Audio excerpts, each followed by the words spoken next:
pour le général de division Abdoulaye Maïga à la tête du gouvernement de transition. C'est le 21 novembre passé que le chef de l'État lui a accordé toute sa confiance à conduire les politiques et actions du gouvernement. Une année pleine pour le locataire de la primature engagé sur tous les fronts avec pour seule ambition servir efficacement l'État et ses compatriotes. Mamari Koné Aliou Touré nous retrace les moments forts de l'an 1 du Premier ministre chef du gouvernement. Le délai d'attente de déclaration des citernes au niveau du bureau de pétrole de la douane malienne sera ramené de 72 heures à 24 heures. C'est l'une des propositions phares du protocole d'accord signé entre les autorités et les acteurs impliqués dans la gestion de la crise d'hydrocarbures. On fera le point avec Aridjou Matina. Une semaine, 3 opérations d'envergure qui ont abouti à la saisie d'importantes quantités de produits impropres à la consommation. Plus de 82 tonnes de viande de volaille saisies par les douanes maliennes. Une opération menée par les équipes de la brigade mobile d'intervention fluviale de Samaya. Plus de détails avec Siaka Kouné et Aruna Djara. Nous irons au Burkina Faso où la semaine du numérique de Ouagadougou bat son plein. Les ministres AIS en charge de la communication en visite dans les 50 stands érigés pour l'occasion. Notre ministre Al-Hamdou Ag Ilienne de saluer le savoir-faire des participants dans le domaine du numérique. Nos envoyés spéciaux sont Khadija Toukone et Julie Traoré. Bonsoir à tous. Merci de nous rejoindre. Carnet d'audience du chef de l'État de ce vendredi. Le général d'armée Assimi Goïta, chef de l'État, a reçu l'ambassadeur du Mali en Égypte, récemment nommé et désormais pleinement investi de sa mission. Cette rencontre de mise en route, riche en orientation stratégique, marque un tournant pour la nouvelle représentation malienne au Caire. Écoutons Samba Al-Hamdou Babi, ambassadeur du Mali en République arabe d'Égypte, avec résidence au Caire. Il est au micro de Tamsir Diabaté et Abdoul Salam Babara. Je commencerai par remercier le général d'armée Assimi Goïta, président de la transition, chef de l'État, pour la confiance placée à ma modeste personne pour représenter et défendre les intérêts de l'État en République arabe d'Égypte et dans les autres pays de la juridiction. Je mesure tout le sens la responsabilité liée à la fonction. En conséquence, j'ai retiré ma loyauté à la République, à ses institutions. J'ai pris l'engagement de renforcer davantage les relations de fraternité, d'amitié, de coopération entre le Mali et les pays de la juridiction en ayant comme boussole les 3 principes cardinaux et constitutionnel qui guide l'action publique, à savoir le respect de la souveraineté de l'État, le choix souverain des peuples et la défense des intérêts. La défense, la protection de nos compatriotes y établis seront aussi des priorités, en exploitant judicieusement les potentialités dont regorgent les pays de la juridiction. J'en ai profité aussi pour solliciter humblement et respectueusement ses orientations, ses conseils avisés, son soutien, son accompagnement de la mission qu'il m'a confiée. Il m'a accordé ce soutien, m'a accordé cet accompagnement. Et les orientations ont été données. Et les conseils avisés ont été donnés. 21 novembre 2024, 21 novembre 2025. Cela fait un an jour pour jour que le général de division Abdoulaye Maïga a été nommé à la tête du gouvernement de transition par le chef de l'État, le général d'armée Assimi Goïta. Cette première année du Premier ministre n'a pas été du tout repos. Crise énergétique, inondation, crise de carburant, apaisement du climat social et réforme institutionnelle. Voilà autant de défis qui ont marqué l'an 1 du chef du gouvernement. Au bout d'un an, les Maliens ont découvert un homme d'action, de méthode, d'écoute et surtout un fin diplomate. Ce soir, Mamari Koné Aliou Touré nous retrace les moments forts de l'an 1 du Premier ministre, chef du gouvernement. Suivons ensemble. Nommé le 21 novembre 2024 au poste de Premier ministre, le général de division Abdoulaye Maïga est en terrain connu pour avoir assuré l'intérim à la primature. Sa mission, coordonner l'action gouvernementale. C'est lors du premier conseil de cabinet que le chef du gouvernement a fixé le cap en donnant quelques orientations aux membres du gouvernement. Le chef du gouvernement qui dit inscrire ses actions dans la continuité décide d'octroyer 2/3 de son fonds de souveraineté aux œuvres sociales du président de la transition. Au regard des défis immenses et complexes, pas de temps à perdre. Le 28 novembre 2024, EDEM SA, il est 7h30. Le chef du gouvernement rencontre la direction de l'entreprise et son personnel avec pour tâche la réflexion sur les voies et moyens de sortie de crise. Une semaine plus tard, les réflexions ont abouti à l'élaboration et à l'adoption d'un plan d'action qui a permis aux Maliens d'avoir de l'électricité durant le mois sacré de Ramadan. Depuis sa prise de fonction en fin novembre 2024, le Premier ministre, ministre de l'administration territoriale et de la décentralisation, le général de division Abdoulaye Maïga a insufflé une nouvelle dynamique à l'action gouvernementale. Une action gouvernementale qui a pour socle la lettre de cadrage du président de la transition, le général d'armée Assimi Goïta. Cette lettre est bâtie autour de 8 axes prioritaires. Ces priorités serviront d'ailleurs à l'élaboration du plan d'action du gouvernement PAG 2025-2026. Ce plan a été présenté devant le Conseil national de transition CNT le 16 mai 2025 et adopté le 19 mai après des débats très riches. Depuis sa nomination comme Premier ministre de la transition, le général de division Abdoulaye Maïga a mis en place un cadre ambitieux avec des priorités claires. Sécurité, réforme institutionnelle, diplomatie régionale et services essentiels. Pour expliquer le contenu de la lettre de cadrage, le Premier ministre a rencontré les forces vives de la nation, les responsables des centrales syndicales, des confessions religieuses, la société civile et les partis politiques.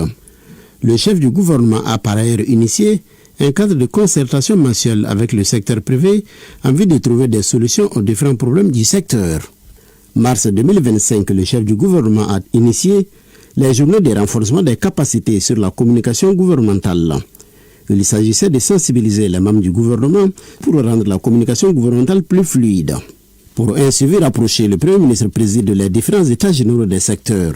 Il préside les réunions du comité interministériel de gestion des crises et catastrophes et le comité de pilotage de la digitalisation de l'administration en vue de rendre opérationnelle une décision présidentielle visant à digitaliser tous les paiements. Tout comme lors des inondations en 2024, le Premier ministre a présidé les différentes réunions du comité interministériel de gestion des crises et catastrophes pendant la crise du carburant au Mali.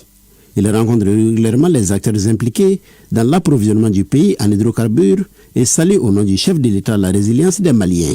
Au nom du président de la transition, chef de l'État, le général d'armée Assimi Goïta, le Premier ministre, a présidé plusieurs rencontres comme la Journée nationale des autorités et légitimités traditionnelles, la première édition du Salon international sur la défense et la sécurité à Bamako, BAMEX 2025, et d'autres activités impliquant les pays de la Confédération AES. Pour montrer que le Mali est un pays fréquentable, le général de division Abdoulaye Maïga a aussi reçu plusieurs diplomates, les responsables des institutions financières internationales et les partenaires au développement.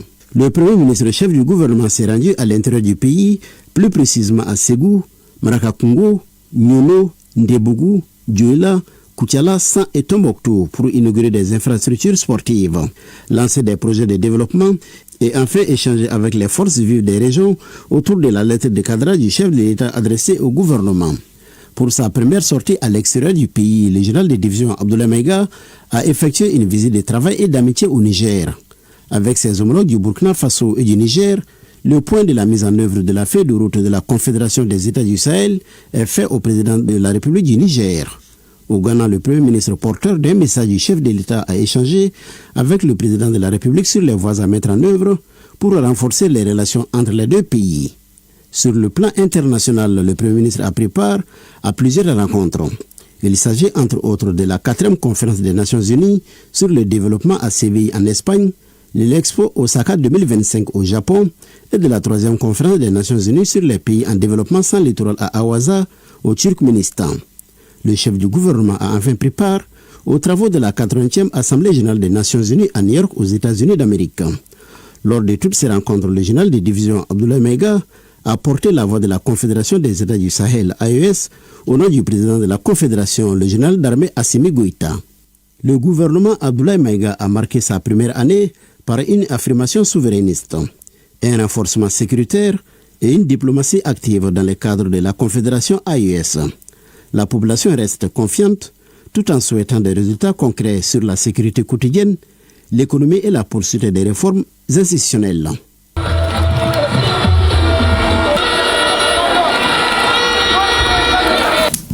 Et parmi les priorités confiées par le chef de l'État au chef de gouvernement figurent la défense et la sécurité, les réformes politiques et institutionnelles, la santé, l'éducation, l'apaisement du climat social, la diplomatie, la justice. Beaucoup de réalisations faites, mais des défis restent. Les acquis et perspectives du gouvernement sous la direction du général de division Abdoulaye Maïga, c'est avec Aoulousseini Touré.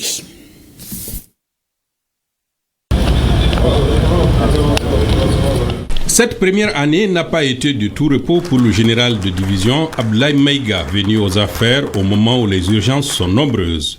Le nouveau Premier ministre s'est vu confier 8 priorités tout aussi urgentes les unes que les autres. Il consacrera cependant sa première visite à la société EDMSA pour proposer une approche endogène de la résolution du problème énergétique.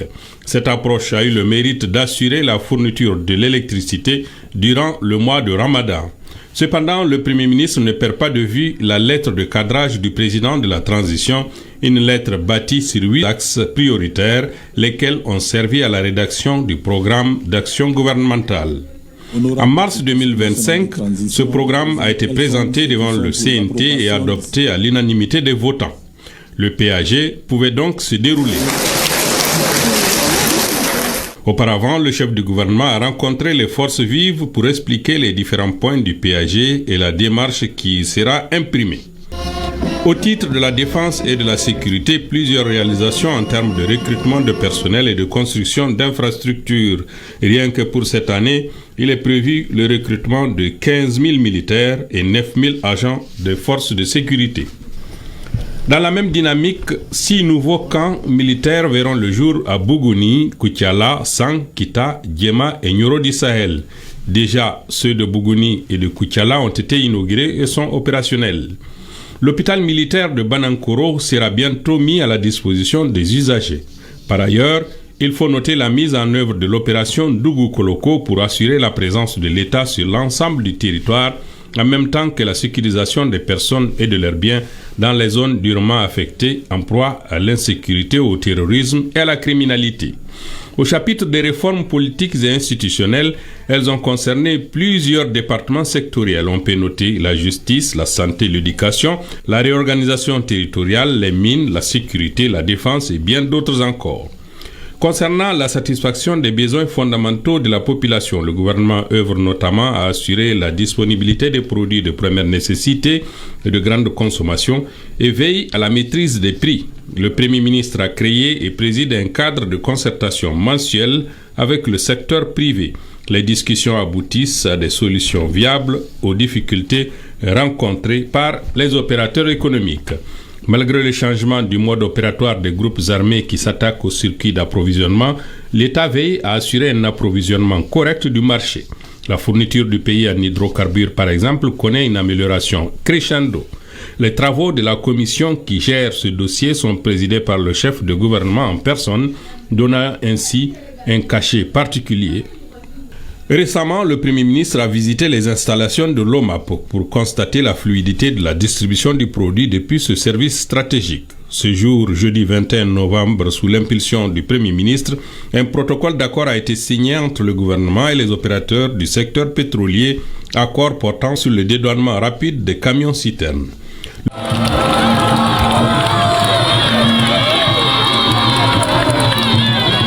Le lancement des travaux d'irrigation de Ndebougou 4 en office du Niger par le Premier ministre permettra d'aménager 4200 hectares pour renforcer la production rizicole et l'autosuffisance alimentaire.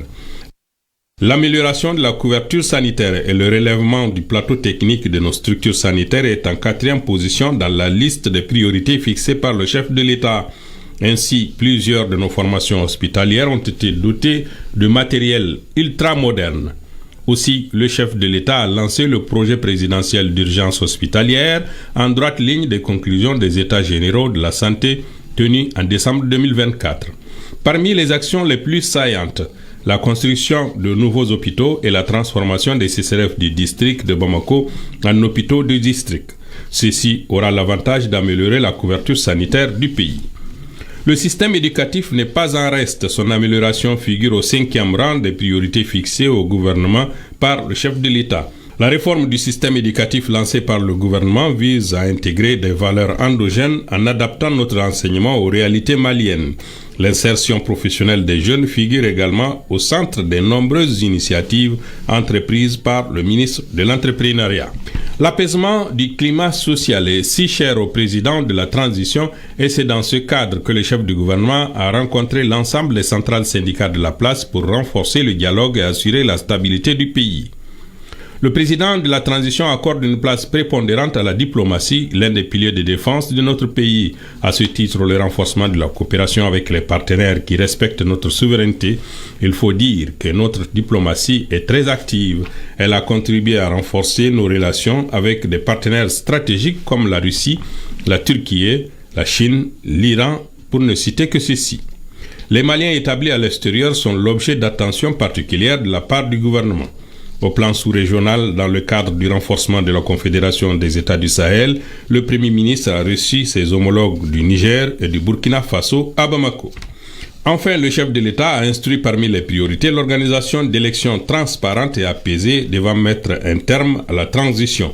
L'opérationnalisation de la nouvelle constitution se poursuit ainsi que celle du système intégré de gestion des ressources humaines SIGRH qui permettra de mieux maîtriser les effectifs et les salaires des fonctionnaires. D'autres actions non moins importantes figurent également parmi les réalisations de l'année. On peut citer notamment la digitalisation de l'administration et des moyens de paiement, les états généraux du sport, de la culture, de la santé, la dissolution des partis politiques, le forum de la diaspora, le forum sur la justice, l'organisation du Salon international d'exposition de la défense et de la sécurité BAMEX du 11 au 14 novembre courant à Bamako. Et à l'occasion de l'an 1 du Premier ministre, notre rédaction est allée à votre rencontre. Les Bamakois, les Ségouviens et les Tombouctousiens, partout, le constat est le même. Un bilan jugé positif au regard des efforts consentis face aux grands défis du moment. Les populations saluent une dynamique qu'elles jugent encourageante tout en appelant le chef du gouvernement à persévérer sur cette voie afin de bâtir un Mali plus stable et résolument tourné vers la prospérité. Suivons à présent les réactions recueillies au micro de Tamsir Diabaté avec le concours de nos stations régionales de Ségou et de Tombouctou.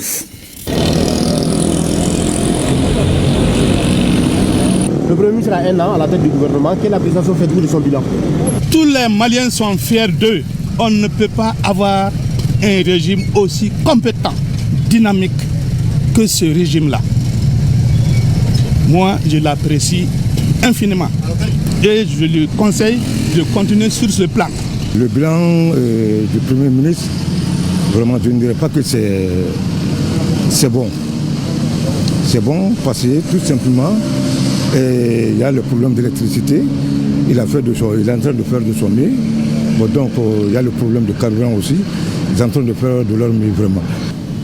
Tout le monde est fier de ce gouvernement. Précisément le Premier ministre. On est tous fiers d'eux. Et on veut que ça soit continuel. Il ne faut pas qu'il cède. Tout le monde le soutient. Tout le public malien le soutient. Pour le moment, il bilan bilan du goudou. Amemi sega mifo jamana yi dinga mingu unya a dinga ngadu jamana jereli mano abara mano ga jusqu'à présent qui dija alibi ambi do douai ala ka tafanga kwala. Vraiment ce qu'il a fait à ce coup ici, je suis témoin de cela. Il est venu faire la première pierre de la vestibule du chef de village. Et après, ils sont partis à Molodo pour faire beaucoup de projets. On appelle tout le monde vraiment de faire tout pour que notre région puisse vraiment marcher à 100% comme le président de la République veut. Et dans ces deux jours, on les voit. Comment l'essence est venue, comme lui-même l'a dit, notre sang, c'est venu sur du sang propre. C'est venu avec les militaires. On a vu tous ces voix applaudir. Et même maintenant, les citoyens sont là. Donc nous, on ne peut que le remercier, l'encourager dans ses actes. Et c'est grand homme qui prend toujours du courage, qui ne voit que le Mali. Il est venu pour servir le Mali. Général Abdoulaye Maïga, vraiment est baroque. Le moment qu'il y a par rapport maintenant, comparé, on sait que Dokera. mɔgɔ bɛ kɛ cogo cogo bɛ milieu de la, sinon ça va quand même, surtout sur le plan éducatif. Ne kɔni vraiment ne satisfait li do yɔrɔ la, parce que ni gouvernement mina waati mina y'a sɔrɔ an ka denmisɛnninw bɛ togo mina, surtout shisha ko ninnu ni kirikarakiri ninnu, vraiment an y'a observé an ka carré kɔnɔnaw na olu diminuera. Ka tila ka na an yɛrɛ ka sécurité la, vraiment Dieu merci caman bɔra la. École yɛrɛ kɛ ni mɔgɔ min école observé an ka grève badenw denmisɛnninw fara maître kan, je crois que dɔ bɔr'o la o. Ne ka laɲini mun kɛ premier ministre fɛ halisa, mɔgɔ ni bi baara la i kɛrɛfɛ mɔgɔw i k'olu fana jate minɛ, observation dɔɔni quoi. Le 17 octobre dernier, il était là pour poser des actes concrets pour les communautés de la région de Tombouctou. Donc nous pensons que vraiment il a à la tête du gouvernement un homme qui est à l'écoute des communautés. Il est là pour mettre en œuvre la feuille de route qui a été donnée par la hiérarchie. Donc vraiment nous de Tombouctou, nous nous félicitons de la visite qu'il a eu à effectuer ici. Et nous demandons de continuer aussi d'être plus proche des communautés pour écouter leurs doléances afin de les remonter. Dans sa mission, il a fait la pose de la première pierre pour la réhabilitation sur un projet de réhabilitation de 3 plaines de Tombouctou. Des plaines où il y a surtout des femmes et dont leurs revenus étaient bloqués.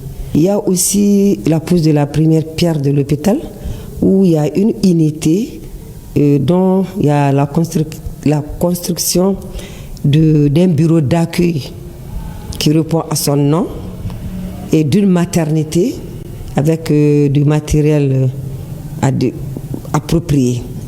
Donc nous sommes très contentes quand même pour ces 2 œuvres du Premier ministre à Tombouctou. Le Premier ministre qui met en œuvre de façon dynamique la lettre de cadrage qui lui a été adressée par le président de la transition, le général d'armée Assimi Goïta. Et pour nous compléter sur l'an 1 du chef de gouvernement, le RTM vous propose ce soir dans les programmes un magazine bilan, une réalisation de Mamari Koné et Aliou Touré. Et justement, l'un des défis auxquels fait actuellement face le Premier ministre est celui de l'approvisionnement du pays en hydrocarbures. Les autorités, en collaboration avec les acteurs impliqués dans la gestion de la situation, s'active à trouver des réponses concrètes pour mettre fin à la crise. C'est dans ce cadre que le gouvernement, à travers le ministère de l'Industrie et du Commerce, a signé ce vendredi un protocole d'accord avec les groupements professionnels du secteur pétrolier en vue d'une gestion harmonieuse, efficace et rapide de la déclaration des citernes au niveau du bureau de pétrole de la douane malienne, par exemple, en ramenant à 24 heures le délai d'attente. Faisons le point avec Aridou Matina et Aruna Diara. L'urgence de faciliter le plus rapidement possible l'accomplissement des formalités douanières en matière de déclaration des produits pétroliers à l'importation est désormais entérinée avec cette signature de protocole. Le gouvernement, à travers le ministre de l'économie et des finances, ainsi que celui de l'industrie et du commerce, et les importateurs de produits pétroliers représentés par le groupement malien des professionnels du pétrole GMPP et le groupement professionnel des pétroliers GPP, ont convenu désormais de réduire le délai de déclaration à la douane à 24 heures, soit un jour, ce qui permettra de ravitailler le plus tôt possible les stations. La signature de ce protocole marque une étape déterminante dans le dénouement de la crise des hydrocarbures dans notre pays. Parce que les statistiques montrent que le nombre de citernes qui entrent par semaine actuellement sont nettement supérieurs au nombre de citernes qui rentraient dans notre pays avant la crise. Il s'agit d'un problème d'organisation, d'un problème de management et d'un problème de pilotage pour assurer une meilleure gestion de cette crise des hydrocarbures aujourd'hui dans notre pays. Ainsi, la signature de ce protocole d'accord, à en croire le ministre Diallo, sonne comme le dénouement de la crise des hydrocarbures dans notre pays. Monsieur le représentant des groupements professionnels, je suis d'accord avec vous. Nous avons notre prochaine réunion, la 7e, le jeudi prochain. Et j'espère ardemment, Inch'Allah, que le jeudi prochain, ce protocole soit caduc et qu'on n'en parle plus jamais. Parce qu'il n'y aura plus de fuite d'attente dans les stations. Parce que les Maliens ne se réveilleront plus à 4 heures du matin pour aller chercher du gasoil, pour aller chercher du carburant. Je dois dire, et je le répète, la gestion de cette crise des hydrocarbures est une affaire d'État. Il faut que chacun le comprenne. Je voudrais, au nom du président de la transition, chef de l'État, le général d'armée Assimi Goïta, présenter mes très sincères remerciements et exprimer ma très profonde gratitude aux membres des deux groupements professionnels. Vous avez fait preuve de patriotisme et de dignité. Les autres parties prenantes, résolument engagées pour trouver la solution à la crise, se réjouissent de l'aboutissement de ce processus de projet de protocole qui va décanter la situation. Le protocole dans son ensemble, nous y adhérons. Nous avons signé pour que nous puissions trouver vraiment une solution à la crise. Nous l'avons signé aujourd'hui et je pense que d'ici jeudi prochain, Inch'Allah, la crise va passer et le protocole sera caduc. Avec l'intelligence et les vertus de Maliens, nous sommes arrivés, après plusieurs séances de rencontres, à trouver des solutions palliatives et aujourd'hui à une solution définitive. Et nous espérons que d'ici une semaine, tout ce que nous avons eu comme souffrance vis-à-vis de notre pays, vis-à-vis de nos concitoyens, vis-à-vis des partenaires, vis-à-vis des consommateurs, tout cela sera dans le passé. Il n'y a aucun retard au niveau du dédouanement. Le bureau des produits pétroliers est ouvert depuis le 11 octobre 2025, H24, 7 jours sur 7. Le problème qui se pose, c'est que sur le plan réglementaire, effectivement, le code des douanes prévoit que les opérateurs, les importateurs ont 3 jours francs pour déposer une déclaration. Il y a des quantités importantes de produits pétroliers qui sont là. La cour du BPP et l'ONAP sont remplies de citernes. Les stations n'arrivent pas à avoir ce produit. Il faut trouver la solution pour que le produit soit injecté dans les citernes, pour que les files d'attente cessent. Et ça, les autorités, les plus hautes autorités ont donné une semaine à l'ensemble, aussi bien aux importateurs de produits que les pouvoirs publics, pour trouver une solution à ce problème. Le protocole d'accord ainsi paraphé est entré désormais en vigueur et sera caduc dès que la crise prendra fin. Pour s'assurer de la mise en application concrète du dit protocole, le ministre de l'Industrie et du Commerce s'engage à faire une sortie de terrain le lundi prochain avec les différents acteurs impliqués dans la gestion de la crise. Et ce n'est pas tout dans la gestion de cette crise d'hydrocarbures. Le gouvernement a l'œil surtout quand il a déjà mis en garde. C'est pourquoi d'ailleurs la traque continue et continuera pour l'équipe de la direction régionale du commerce, de la concurrence et de la consommation et de la concurrence du district de Bamako. La direction a mis la main sur 3 citernes détournées par des trafiquants. Tenez-vous bien, le carburant initialement destiné aux populations bamakoises était sur le point d'être acheminé vers une zone minière. Benogo Fofana et Rama Kamara nous racontent. Vigilance accrue, c'est le maître mot de l'équipe de la direction régionale du commerce, de la consommation et de la concurrence à tous les niveaux. À Bamako, Fousseini Bama et ses éléments ont intercepté ce jeudi 3 citernes de 45 000 litres chacune, stationnées dans une cour à Dorobougou, dans la commune du Mandé. Les premières enquêtes révèlent que ce sont des citernes détournées à d'autres fins. Ces camions-là étaient destinés pour une station SPS à Faladje, dans les documents et dans les tableaux de la douane que les agents ont reçus. Nos agents sont partis attendre à ce niveau. Donc, une fois arrivés là-bas, ils ont vu que les camions n'arrivent pas.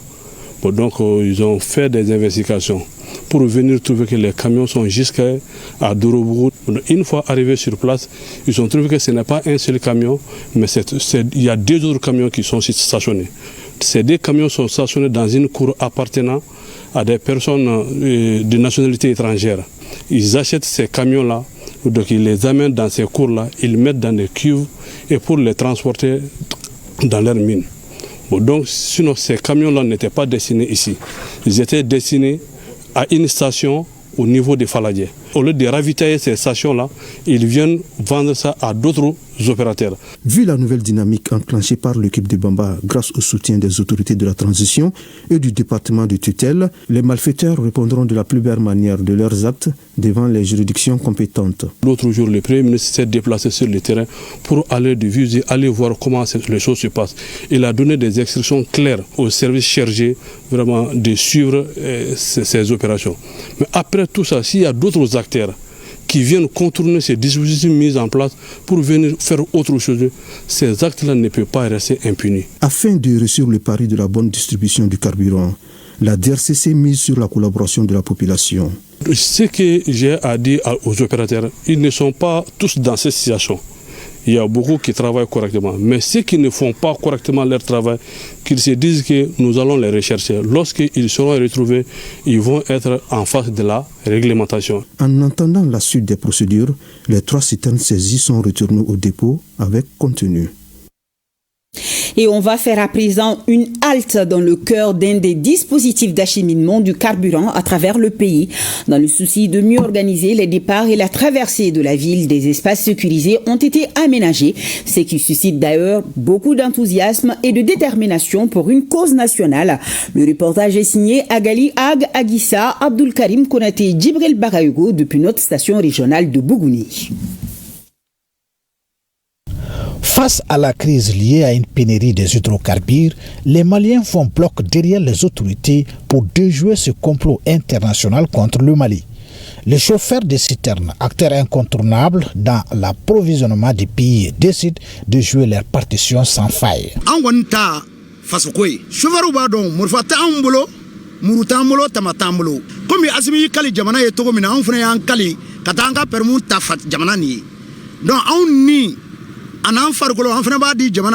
Nous sommes ici à Bougouni sur la route nationale numéro 7 et sur cet espace aménagé, grâce à l'accompagnement des autorités de la région, les membres du syndicat national de transporteurs enregistrent les véhicules par ordre d'arrivée et organisent le stationnement et le départ des camions citernes pour la Côte d'Ivoire. Kabougou gouverneur faut kosebe Kabougou police la kaw faut ka gendarmerie faut ka maire la kaw faut olu de nana ni yɔrɔ siɲɛ ka da an ma k'an ka mɔbiliw jɔ Buguni aéroport kɔrɔ hali sisan machine bɛ baara la yan semilité mɔgɔw fana y'o d'an ma ka tila ka n'u ka bagi kelen sigi pour que ɲaman kana caya an ka ɲaman k'o fana kɔnɔ mairie fana nana ni yelen dama dama ye k'o don fɔlɔ a tɔ bɛ kɔfɛ halisa. Les chauffeurs saluent le professionnalisme des militaires qui sécurisent les convois dans la plus grande discrétion. Anu mafakse kaji ko sanksi amitamina o kono sikatano tamgitana foni dumso ma amba fuyo chugomi nu yakete benyuma mta benyuma msegi ala barkada ala be motivé de convoi kono donc amba la fuga barkada sécurité be chugomi na be albi o do fro ko chesirika hakila tike be trop parce que convoi la me baraka mina mi anga chedo mbulu abe courage don abe jagala dama kosbe anga wuli katu convoi ko kosbe donc mbe wuli kan fon chauffeur nyon fana toujours dans qu'on va la sur conseil en de courant. Même son des cloches du côté des populations et des riverains de la route, témoins de la détermination du chauffeur et des femmes. Une détermination qui prouve à suffisance la fibre patriotique des Maliens et contribue à surmonter les difficultés liées à la pénurie des hydrocarbures. Nous keleme ka an yɛrɛ lanisɔndiya kosɛbɛ su fara tile kan u bɛ motobori la citerne nɔfɛ ka na carburant di fasodenw ma o ye fasoden ɲumanya ye faso kanu bɛ mɔgɔ mɔgɔ la vraiment o ye fasoden ɲumanya ye. An bɛ yɔrɔ min na ko bi a bɛ ka nɔgɔya dɔɔni an yɛrɛ fɛ a gɛlɛya tɛ yan sisan kosɛbɛ dɔɔni bɛ sɔrɔla bɔ a b'an ka baara kɛ a ɲɛna yɛrɛ ma. Parce que an bɛ 2 semaines bɔ sisan an ka mɔbiliw tɛ jɔlen tɛ u bɛ ka gasoil sɔrɔ dɔɔni ka taa n'an ka misiw ye. Dans la capitale du Bani Monontier, le stationnement des citernes profite à certains vendeurs qui entendent faciliter aux chauffeurs leur bref séjour à Bougouni. U ye ne wele ne nana ka na baara daminɛ bon pour a daminɛ na marché bɛ yen pour le moment marché bɛ yen bon kuma dɔ la citerne bɛ bɔ convoi mana taa marché bɛ jɔ an bɛ se ka 10,000 feere tile kɔnɔ kuma dɔ la an hakili sigilen don. Parce que an ɲɛ bɛ polisiw ni gendarmew n'an kɛrɛfɛ. Tiɲɛna a bɛ marché alhamdulilah marché yɛrɛ bɛɛ b'a garijɛgɛ sɔrɔ fɛn fɛn nana yan i kɔni i b'i garijɛgɛ sɔrɔ hali samara feerela mun filɛ nin ye a b'a ta sɔrɔ an yɛrɛ fɛnɛ alhamdulilah. En tout cas, c'est avec enthousiasme et fierté que les chauffeurs et forces de sécurité parcourent des kilomètres en bravant les intempéries pour contribuer au développement du Mali. Revenons sur cette cabale médiatique menée volontairement par la chaîne française France 2 contre le Mali ce mardi 18 novembre. Elle est allée même à dire que le Mali est un pays au bord du chaos. La rédaction de France 2 décrit un récit apocalyptique où la nuance visiblement n'a pas été invitée. Et face à cette mise en scène pour le moins discutable, il y a lieu d'examiner de près la nouvelle offensive médiatique de France 2 contre le Mali, tant elle en dit long sur la méthode et sur les limites de cette chaîne décidément peu soucieuse du professionnalisme. Voyons avec Garibou Pérou cette fiction France 2 qui se déguise en reportage. Certaines maladies oculaires changent la vie, d'autres plus insidieuses déforment la perception. Chez France 2, la maladie semble désormais chronique, puisque la chaîne confond analyse et fantasme, information et scénarisation. Dans son journal de 20 heures, elle ouvre un œil sur le monde. Or, l'œil en question paraît fermé dès qu'il s'agit par exemple du Mali, un pays décrit comme un territoire dont 75% serait aux mains des terroristes. À l'en croire, le pays serait sous le chaos et Bamako sous blocus. À vous maintenant d'en juger s'il s'agit de Bamako, la capitale du Mali, ou d'un autre Bamako peut-être situé dans une géographie parallèle.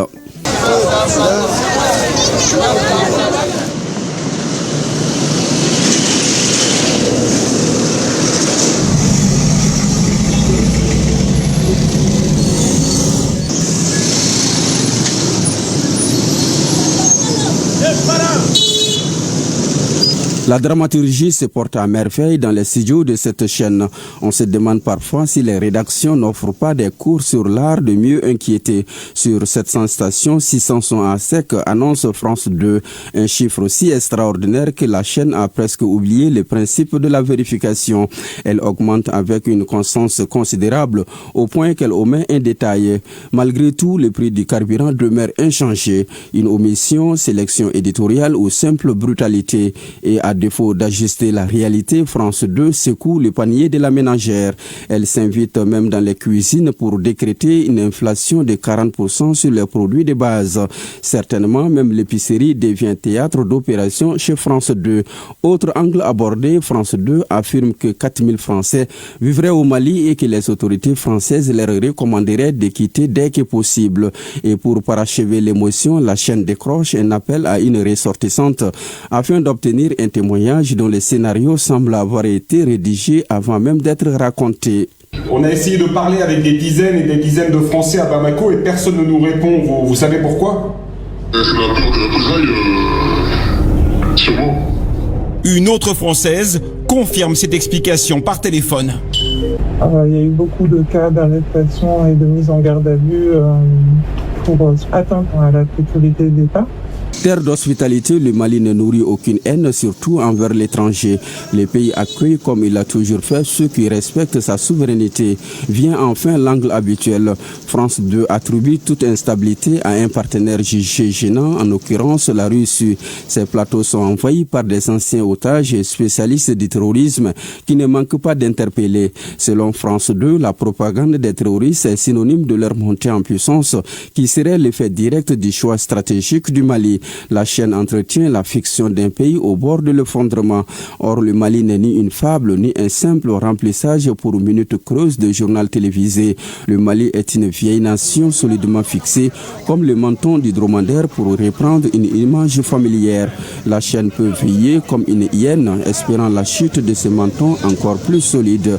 Tout le monde voit que France 2 décuise la fiction en reportage, oubliant que le Mali, le pays de Modibo Keïta, s'est tenu hier, se tient aujourd'hui et se tiendra pour l'éternité.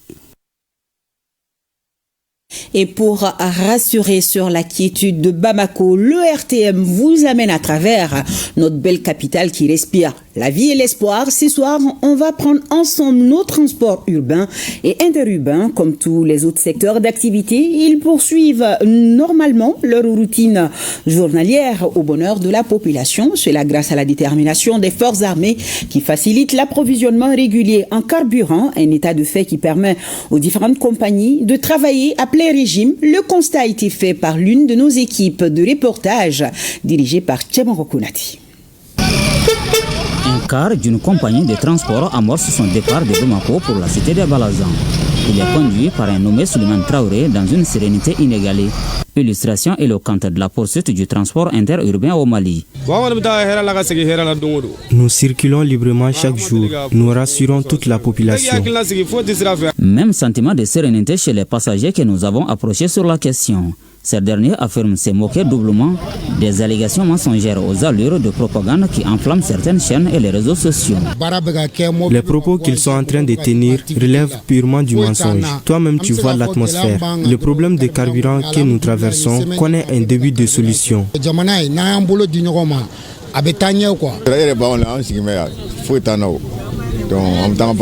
Nous vaquons tranquillement à nos occupations. Aucune crainte. La sécurité est vraiment à la hauteur. Qu'ils améliorent l'approvisionnement en carburant, sinon tout ce qu'on dit sur le Mali est faux. Les passagers doivent leur assurance aux forces armées maliennes, conformément aux orientations déclinées par les autorités de la transition. Nous faisons entièrement confiance à nos militaires. Que Dieu les protège. Certains passagers viennent nous demander par rapport à la situation sécuritaire. Nous les rassurons. Même ce matin, 2 cars sont déjà sortis contenant respectivement 64 et 36 passagers. Les citoyens vaquent à leurs occupations. Restons soudés pour une sortie de crise. Chaque chose a son temps. Ainsi se présente le secteur des transports des personnes dont les affaires tournent à un rythme satisfaisant pour les acteurs. De jour comme de nuit, les compagnies sont opérationnelles à la grande satisfaction des usagers. À suivre ce soir après ce journal dans nos programmes, le 8e numéro de GouVaction. C'est une production du Centre d'information gouvernementale du Mali, Sigma, en collaboration avec l'ORTM sur les réalisations et actions concrètes du gouvernement. GouVaction, c'est après ce journal avec une présentation de Famoussa Sidibé en français et Idrissa Sidibé en bamanankan. Sur un tout autre plan, le rapport provisoire de la mission de réalisation de l'enquête de satisfaction des usagers des services publics sur la table des experts. Fademba Keita nous en parle. Fruit d'une approche participative du consultant indépendant à travers des missions d'enquête dans les 19 régions administratives du pays et dans le district de Bamako, l'enquête de satisfaction des usagers des services publics est un document de 400 pages.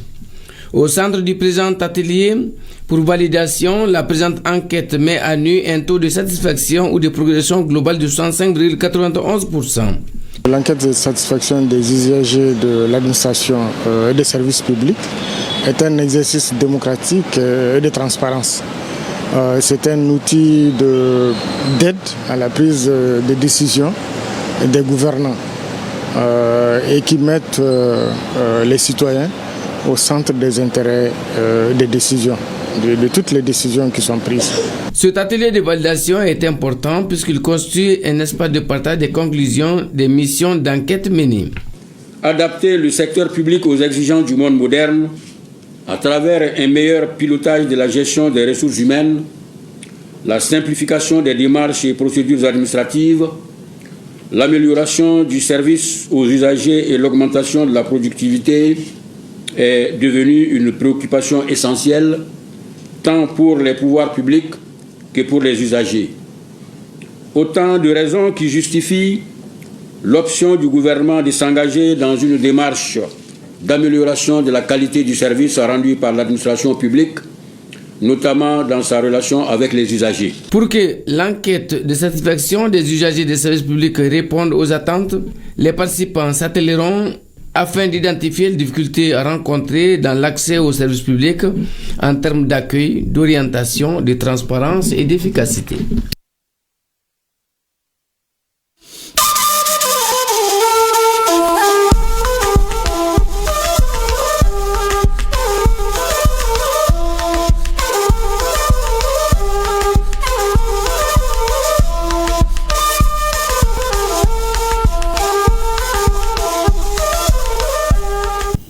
Les attentes sont comblées. Les pays de l'AES ensemble pour le renouveau de l'entrepreneuriat. C'est sur ces notes que les travaux de la première édition du Salon international de l'entrepreneuriat AES ont pris fin. Les experts ont formulé des recommandations parmi lesquelles la création d'un fonds d'investissement AES. Il s'agit de favoriser l'harmonisation des initiatives économiques de la Confédération. C'est Madame le ministre de l'entrepreneuriat national, Oumou Salsek, qui a présidé la cérémonie de clôture. Youssouf Diakité, Sidiki Balo. Faire de l'entrepreneuriat le levier du développement socio-économique du Mali et de la Confédération des États du Sahel en général, c'est cela l'ambition des chefs d'État de l'AES. Et ce salon, première édition, s'inscrit parfaitement dans cette dynamique. C'est pourquoi les recommandations formulées à l'issue des travaux par les experts vont dans ce sens. Renforcement du financement et de l'investissement entrepreneurial. Il s'agit ici de créer des mécanismes financiers innovants adaptés aux réalités africaines, mettre en place un fonds d'investissement AES unifié et performant, mutualiser les investissements entre pays de la Confédération, mobiliser les ressources internes pour financer les projets économiques. Nous avons osé et Dieu merci, nous avons réussi. Nous avons réussi grâce au Burkina, grâce au Niger, grâce à l'ensemble des Maliens, grâce à tous les membres du gouvernement. Nous dirons oui que c'est un bilan. Nous avons été orientés, nous avons été accompagnés, nous avons été soutenus par nos 3 chefs de l'État de notre confédération. Nous voulons un fonds confédéral. Donc cela se fait à 3. Donc je ne vais pas vous dire qu'on le fera tout de suite, mais soyez rassurés que ces recommandations ne seront pas rangées dans des tiroirs. Entrepreneuriat, facteur d'intégration et de dynamique économique, cet esprit a été largement matérialisé au cours des travaux. C'est pourquoi les travaux sont clôturés ici par le ministre burkinabé de la formation professionnelle. Nous avons pu nous rendre compte qu'effectivement, l'entrepreneuriat, c'est pour répondre à des besoins. Nous avons vu beaucoup d'imagination, beaucoup d'innovation. Nous avons vu des entrepreneurs qui ont pensé à nous pour que nous n'ayons pas faim. Nous avons vu beaucoup d'entrepreneurs qui nous ont exposé des habits pour qu'on puisse se parer. Nous avons vu des entrepreneurs qui nous ont proposé des produits médicaux pour qu'on puisse se soigner. Nous avons vu des entrepreneurs qui sont même allés dans le fleuve pêcher les poissons du ministre de la Pêche. Merci pour cela. En tout cas, disent les experts, il s'agit de multiplier des initiatives du genre afin de maintenir la stabilité de la région AES. L'AES qui bouge, semaine du numérique de Ouagadougou. Les ministres AES en charge de la communication en visite dans les stands. Environ 50 stands sont érigés pour montrer le savoir-faire des participants dans le domaine du numérique. Notre ministre Al-Hamdou Ag Ilien a vivement apprécié la contribution des pays de l'AES à ce grand rendez-vous technologique. C'est ce que nous confient nos envoyés spéciaux Khadijatou Kone et Julie Traoré. Lors de cette visite, les ministres en charge du numérique ont échangé avec les représentants des start-up, des institutions publiques et des porteurs de projets numériques. Les visiteurs du jour ont pu découvrir les innovations et solutions technologiques. Ils y ont observé une diversité d'initiatives régionales et internationales, saluant la qualité des projets exposés et les efforts consentis pour faire émerger un écosystème digital dynamique dans l'espace AES. J'ai été très heureux de faire le tour des stands de la semaine du numérique du Burkina avec les homologues du Burkina et du Niger. J'ai eu une forte impression par rapport au progrès parce que c'est la 3e fois que nous venons ici et nous constatons que le Burkina a beaucoup progressé, surtout dans le domaine de l'intelligence artificielle. Et vous savez que chaque fois qu'un des pays de l'AES fait un pas en avant, c'est un pas en avant pour toute l'AES et même pour l'Afrique. Donc je suis très heureux de constater qu'il y a beaucoup de progrès et surtout doublement heureux parce que la plupart des progrès viennent des jeunes aussi, dont des jeunes femmes. Donc ça rassure. Hamdou Ag Ilien a aussi réaffirmé l'engagement des autorités maliennes à soutenir les acteurs du numérique. Il a surtout insisté sur l'importance de renforcer la coopération entre les pays de l'AES pour accélérer la transformation digitale. Vous savez, l'AES c'est une fusion totale. Nous allons collaborer dans tous les domaines. Mais actuellement, comme le président du FASO lui-même a annoncé les couleurs, c'est surtout dans le domaine de l'intelligence artificielle basée sur les problèmes de sécurité. Parce que comme vous le savez, nos chefs d'État savent que la première des priorités, la priorité cruciale même pour nos États, c'est la sécurité. Et donc nous encourageons nos techniciens à aller dans ce sens. Donc nous allons dans une première partie aller prioritairement sur la sécurité, mais nous allons travailler dans tous les domaines du numérique et de l'intelligence artificielle. Cette visite s'est achevée sur des perspectives élargies de collaboration et une volonté commune de promouvoir les innovations technologiques. Une présence remarquée des participants qui témoigne de l'ambition partagée du Mali, du Burkina Faso et du Niger de bâtir ensemble un avenir numérique solide et intégré.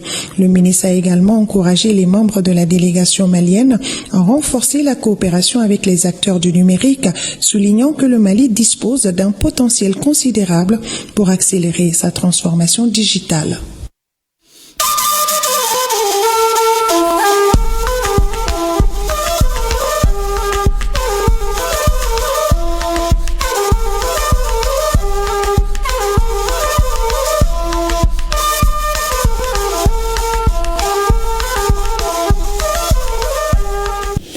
Je voulais annoncer dans le sommaire, les douanes maliennes ont mené à l'espace d'une semaine 3 opérations qui ont abouti à la saisie d'importantes quantités de produits impropres à la consommation. Les équipes de la brigade mobile d'intervention ont saisi plus de 82 tonnes de viande de volaille, de foie et de rouillon de bœuf introduits frauduleusement au Mali en violation de 2 arrêtés interministériels qui interdisent l'importation de viande de volaille et de bœuf. Plus de 10 tonnes de cuisses de poulet ont été saisies notamment par la brigade fluviale de Samaya.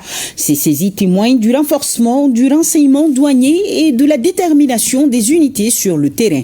Les détails avec Siafa Konaté et Aruna Djara. C'est l'une des plus grosses saisies de la brigade mobile d'intervention des douanes de Bamako.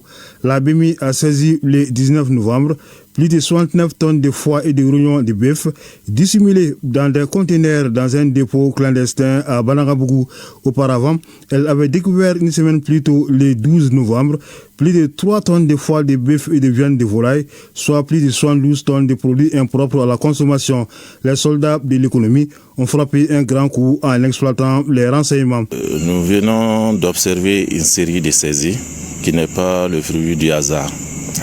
Elle reflète de la montée en puissance du renseignement douanier et la détermination de nos brigades à lutter efficacement contre la fraude, que ce soit sur le fleuve ou sur la route. C'est suite au renseignement que nous travaillons. Donc nous avons vu depuis un certain temps, nous avons filé, nous avons trouvé effectivement un important dépôt dans des conditions vraiment de conservation, je l'ai dit toujours, douteuse. Une importante quantité destinée à la population de Bamako. Les douanes agissent aussi sur les fleuves où transitent de nombreux produits frauduleux. La brigade fluviale de Samaya et relevant de la BMI a ainsi saisi dans la nuit du 19 novembre 10 tonnes 460 kg de cuisses de poulet transportées par 2 pirogues en provenance d'un pays voisin. Elle doit ses résultats non seulement au renseignement, mais aussi aux réformes engagées par la direction générale, notamment le renforcement de ses capacités avec la formation des agents et l'acquisition de nouveaux équipements, remis à la faveur de l'inauguration du complexe nautique et rénové de Samaya en septembre dernier.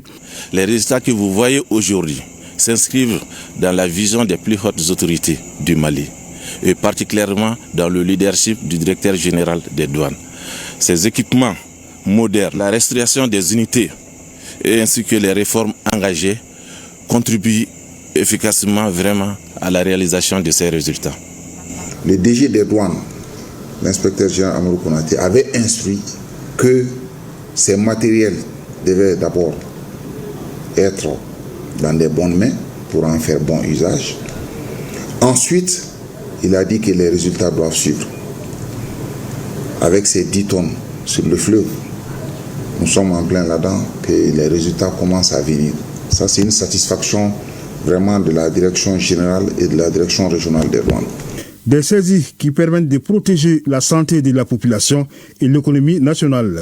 En interceptant ces cargaisons, nous protégeons à la fois la population et l'économie nationale. Nous, au-delà de la mission de recettes, c'est-à-dire alimenter le budget de l'État, nous avons une mission aussi de protection des citoyens. Les produits frauduleux saisis sont soit remis au parc géologique ou détruits. Cette fois-ci, c'est la deuxième option qui a été choisie, d'où la destruction des 90 tonnes de produits impropres à la consommation sur un nouveau site à Sanangoroba. On a un puits là ici, très profond. Donc on procède directement à l'enfouissement. Ça c'est une méthode aussi de destruction de ces viandes saisies. Le grésil c'est toujours pour la destruction pour que le produit se détériore rapidement. Le puits est profond. Après on va mettre du bango sur là-dessus et les gens ne vont pas détruire. La douane appelle la population à demeurer vigilante, à éviter l'achat des produits alimentaires d'origine incertaine et à signaler toute activité suspecte. Oui, Yaka Konaté, bien sûr, le concours des populations est fortement demandé. L'Institut national de formation judiciaire, Maître Demba Diallo, tient la 14e session ordinaire de son conseil d'administration et c'est Mamadou Fane qui nous en parle. Le renouveau de la justice malienne passe par la qualité de la formation des acteurs de cette justice. L'Institut national de formation judiciaire Maître Demba Diallo entend relever ces défis. La tenue de la 14e session du conseil d'administration de l'Institut confirme l'engagement de cette structure à répondre aux attentes des autorités. Il importe de souligner avec force que nous devons être fiers de notre institut, qui, à travers les formations initiales et continues des personnels du secteur de la justice, a fourni à notre pays les premières ressources humaines qualifiées dont il avait besoin.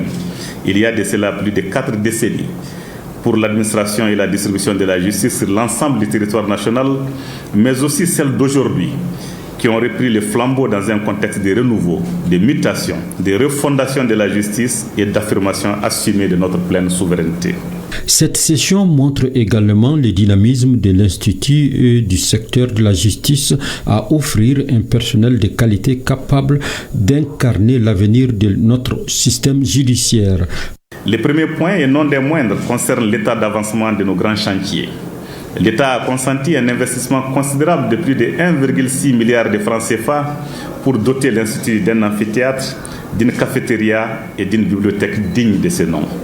Le deuxième enjeu majeur est celui de la qualité de vie et d'accueil de nos stagiaires. La finalisation de l'équipement de la cité d'hébergement est une priorité absolue.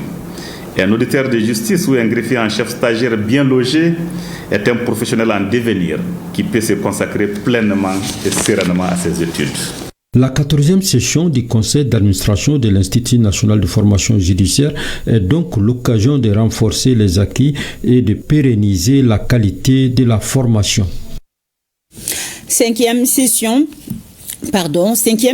du comité d'orientation et de pilotage du PRAPS de Mali. C'est le ministre de l'élevage et de la pêche Youbaba qui a présidé la séance, nous dit Moussa Kamara. À Bamako, l'avenir du pastoralisme sahélien était au centre de toutes les attentions. Le PRAPS 2, programme régional destiné à renforcer la résilience des pasteurs, a réuni le comité d'orientation et de pilotage pour définir les priorités stratégiques et budgétaires de l'année, plan de travail, budget et rapport d'avancement. Nous continuons à l'animation de l'ensemble des infrastructures réalisées. Il s'agit notamment des infrastructures de santé animale, de vaccination, les unités vétérinaires. Et il s'agit des infrastructures de commercialisation, les marchés à bétail, les aires d'abattage et les étals de boucherie. Donc presque toutes ces infrastructures, on est à terme de l'action de ces infrastructures. Donc c'est pour dire que le projet, c'est vrai, nous nous sommes adaptés au contexte. Lancé en 2022, pour 6 ans, le PRAPS 2 intervient dans 459 communes, des zones pastorales et frontalières. Du fait de l'insécurité, la mise en œuvre correcte des activités du projet connaît des difficultés. Malgré cela, des résultats tangibles ont été enregistrés sur le terrain. À la date du 31 octobre 2025, le taux d'exécution physique s'élève à 82,36%. et le taux d'exécution financière à 91,45%, traduisant la mise en œuvre soutenue des activités. Les résultats obtenus sont particulièrement encourageants, notamment le taux de couverture vaccinale contre la péripneumonie contagieuse bovine qui a atteint 71,34% contre une cible annuelle de 75% en 2025. Une étape décisive donc pour renforcer la résilience des pasteurs du Sahel. Les conclusions de cette session orienteront les actions du PRAPS 2 dans les mois à venir, avec un objectif pour répondre efficacement aux défis du terrain. Et avec Koumba Sissé, nous allons faire le point de la 24e session ordinaire du conseil d'administration de l'Agence nationale d'assistance médicale. Le budget prévisionnel de l'Agence nationale d'assistance médicale pour l'année 2026 se chiffre à plus de 3 526 millions de francs CFA. L'examen et l'adoption de ce budget constituent des exercices auxquels les administrateurs de l'ANAM s'adonnent au cours de la 24e session ordinaire de la structure. Une occasion pour parler également des acquis de l'ANAM. Nous avons pu atteindre des résultats significatifs. 99 376 nouveaux bénéficiaires immatriculés au RAMED, soit 19,87% de la prévision annuelle. 27 183 prises en charge médicale totale, soit 38,83% de la cible annuelle. Néanmoins, des défis subsistent. Le retard dans la mise à disposition des ressources de l'État, la faible mobilisation des contributions des collectivités territoriales, le coût élevé de la prise en charge des blessés de conflits armés et des catastrophes, le non-respect de la pyramide sanitaire par les bénéficiaires. La principale difficulté à laquelle l'ANAM est confrontée est relative au recouvrement des ressources financières. Nous savons que notre pays traverse une des plus grandes crises du moment. Donc nous allons continuer à travailler dans le cadre de la prise en charge non seulement des personnes démunies, mais également des nouvelles cibles que l'État, à travers un protocole d'accord que l'État a signé avec le syndicat des chauffeurs, nous allons continuer à les enrôler et à les prendre dans le cadre de la prise en charge sanitaire concernant les chauffeurs et les apprentis. Et nous allons continuer aussi à prendre les blessés de guerre conformément à nos orientations que nous avons reçues des plus hautes autorités du Mali. En 2026, la direction de l'ANAM prévoit de réaliser 65 activités en vue d'assurer une prise en charge gratuite des personnes en situation de vulnérabilité dont le nombre augmente d'année en année. À la rencontre de la créativité et du génie de nos artistes, un mot de la Biennale artistique et culturelle Tombouctou 2025. Les préparatifs vont bon train. Le ministre en charge de l'artisanat a assisté à une séance de répétition de la chorégraphie qui sera présentée. À l'ouverture de l'événement, les tableaux retenus retracent le Mali des empires et le Mali actuel et aussi une partie de l'histoire de Tombouctou depuis le terrain municipal de la commune 5 du district de Bamako. Le ministre Mahmoud Affé a encouragé les 333 chorégraphes de l'équipe d'encadrement pour leur travail remarquable. Compte rendu, Seydou Traoré, Arama Traoré.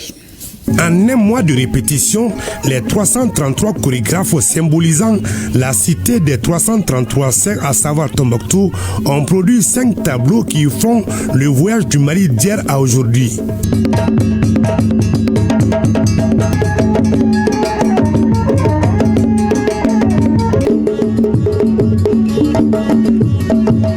Le deuxième tableau représente le retour de Kankou Moussa, le roi de l'or de la Mecque en 1235.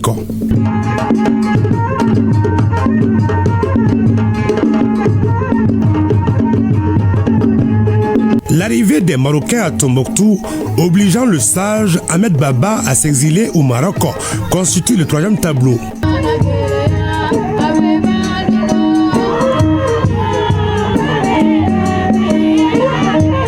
Le quatrième et cinquième tableau décrivent le Mali actuel, la rébellion de 2012, l'infiltration terroriste, jusqu'à cette année dédiée à la culture. Vous allez voir une fille avec une calebasse. Cette calebasse contient de la lumière. Cette lumière jaillit pour dire que les enfants sont l'avenir de ce pays. Le ministre en charge de la culture a exprimé sa satisfaction de voir un tel travail à quelques jours de la Biennale. Ce qui est extraordinaire, ça met le Mali en perspective, ça met le Mali courant en perspective, le Mali contemporain, le Mali voulu par le président du Mali, le chef de l'État, son Excellence, le général d'armée Assimi Goïta, et de son premier ministre, le général de division Abdoulaye Maïga, et de l'ensemble du gouvernement qui travaille nuit et jour pour l'avènement de nos nouveau Mali. La chorégraphie de la Biennale s'appuie sur une création sonore originale qui mêle instruments traditionnels, modernes et voix d'artistes. J'appelle l'ensemble des populations à se mobiliser comme un seul homme, non seulement pour accueillir les frères et les enfants du Mali, mais aussi de recevoir l'ensemble des pays africains ou au-delà de l'Afrique qui vont vouloir se joindre à nous pour ce bon moment. Et au peuple du Mali, je voudrais les inviter à Tombouctou. C'est cette chorégraphie qui ouvrira le bal de la Biennale le 18 décembre prochain à Tombouctou et qui verra la participation des 19 autres régions du pays, plus le district de Bamako. Je vous propose d'écouter le directeur général de Kafouji-Guinée. Il revient pour nous sur le drame survenu le lundi 10 octobre qui a touché son service. À ce jour, les activités ont repris à l'Institut de microfinance Kafouji-Guinée. Une reprise rapide grâce aux efforts des travailleurs avec l'accompagnement des adhérents et le soutien des autorités. Ibrahima Keïta a été interrogé par Abdul Karim Kaba. La modernisation du système d'information et de gestion de Kafouji-Guinée a été un sauveur dans ce sinistre-là.